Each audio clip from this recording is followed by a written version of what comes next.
वारणा विद्यापीठ वारणा नगर संलग्नित Tatyasaheb Kore institute of engineering and technology autonomous institute 2 वेळा MBA मानांकन नॅक A ग्रेड 100% इंटर्नशिप आणि प्लेसमेंट देणारी संस्था।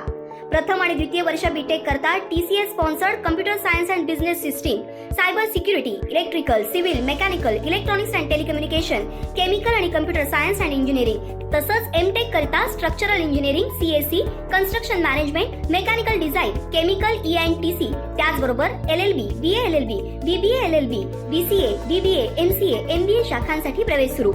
वारणा विद्यापीठाच्या निसर्गरम्य परिसरात हॉस्टेल, मेस, बस, NCC, NSS, भव्य क्रीडांगण अशा सर्व सुविधांनी परिपूर्ण 1983 पासून तज्ञ आणि अनुभवी प्राध्यापकांमार्फत दर्जेदार शिक्षण देणारी संस्था TKIET वारणा नगर ऑटोनॉमस इन्स्टिट्यूट। प्रवेश संपर्क 94 21 26 19 92।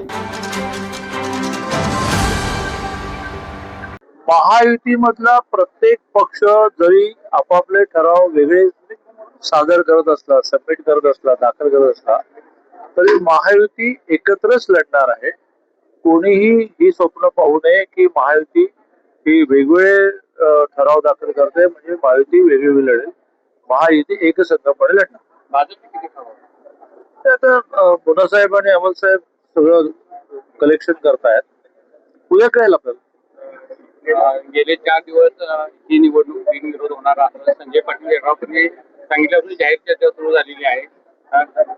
प्रस्ताव आहे का कसा किंवा विचार आहे का? नाही, अजूनही कसं झालंय की जोपर्यंत कच्ची यादी तयार होत नाही, छाननी होऊन पक्की यादी तयार होत नाही, कोणाचे किती ठराव आहेत हे होत नाही, तोपर्यंत ह्या पुढच्या गोष्टी सुरूच होणार नाहीत ना की विरोध करायची करणार। विरोध करायला काही झीज सोसायला लागेल, काही त्याग करायला लागेल, त्याची सगळ्या महायुतीच्या घटकांची बसून बैठक करायला लागेल।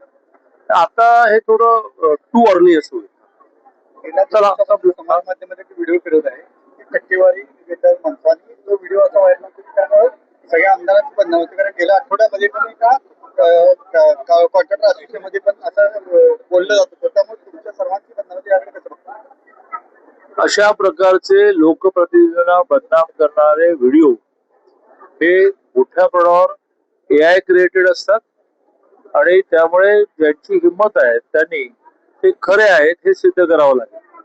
शेवटी ज्याने आरोप केला त्याची जबाबदारी आहे ना। राजेश क्षीरसागरांना एकूण राजकीय जीवनात त्रास देण्यासाठी महानगरपालिकेच्या निवडणुकीच्या पूर्वी सुद्धा हाच व्हिडिओ थोडा अर्धा दाखवला गेला, काही परिणाम नाही झाला।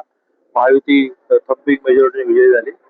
आता पुन्हा एकदा प्रयत्न चाललाय, त्यामुळे ते अंबाबाईच्या कृपेने या सगळ्यातून बाहेर निघतील, मला याची शंका वाटते। हिंदी पार्टी कैलाश विजयवार जी म्हणते की RSS मध्ये लोक बहुत है लेकिन अच्छे लोक कम है। त्याला ते काय म्हणाले माहित नाही, तुम्ही काहीतरी पोट तोडून सांगा, माझं उत्तर गडबड होईल। त्यामुळे मी त्याला ऐकतो पण असं तरी